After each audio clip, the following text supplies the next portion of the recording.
The sled can be an amazing tool if you use it right. Here's 3 tips to level up your sled game. Get up and get down, get up and get down.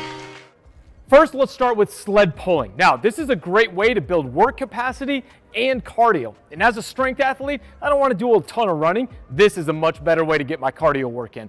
Now, let's talk about one of the most common problems I see with sled pulling is poor posture. People just get so fatigued, their back gets rounded over, horrible positions. Remember, we want to maintain good optimal technique with our core and spinal positions while we're doing this. So keep your chest upright, sit down a little bit, keep that core braced. Finger into the side every once in a while to make sure that the core is braced, driving through the feet. Remember, spinal mechanics matter every time you're exercising. Now, from here, I'm driving through my feet.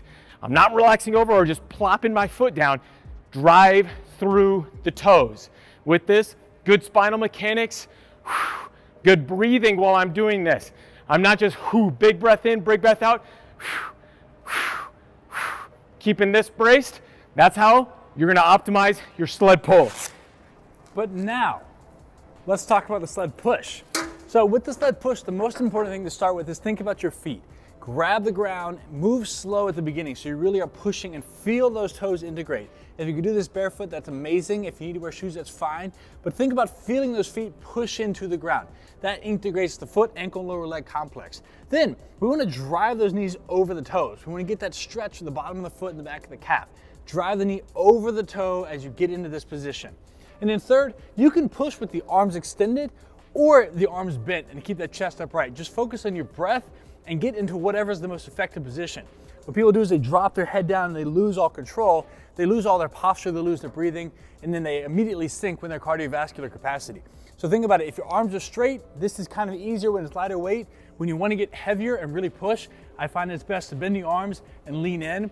But as long as you push through the toes, drive the knees over the toes, and then really keep that chest upright and push with all your cardiovascular capacity, you're going to be moving this well.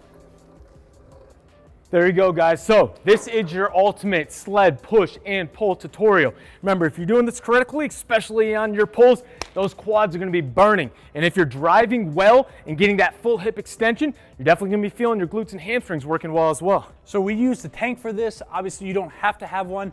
This is probably one of the best options when it comes to being indoors, outdoors, on turf without messing things up. You can increase the resistance or decrease it, so it's all magnets or some cool technology like that. But this even works if you have just a regular sled that slides on the ground. The best thing you can do is get something that works like a sled and then push that. It's gonna take care of you to the next level. If you don't even have the funds to get something like this, don't worry. Go get a spare tire, hook a chain around it, and get dragging it outside your house. Or a friend. Yeah, there you go. You don't need to get to an expensive thing if you don't have the funds, but sled push and pulls can be a great way to get some added work into your training day. I hope you guys liked today's video. Be sure to go head on over to Graham's YouTube channel at The Barefoot Sprinter. Give him a subscribe because he's got some great content and a lot more stuff coming from us in the future. So, hope you guys liked today's video. If there's any questions, let us know below. And as always, happy sled push and pull day.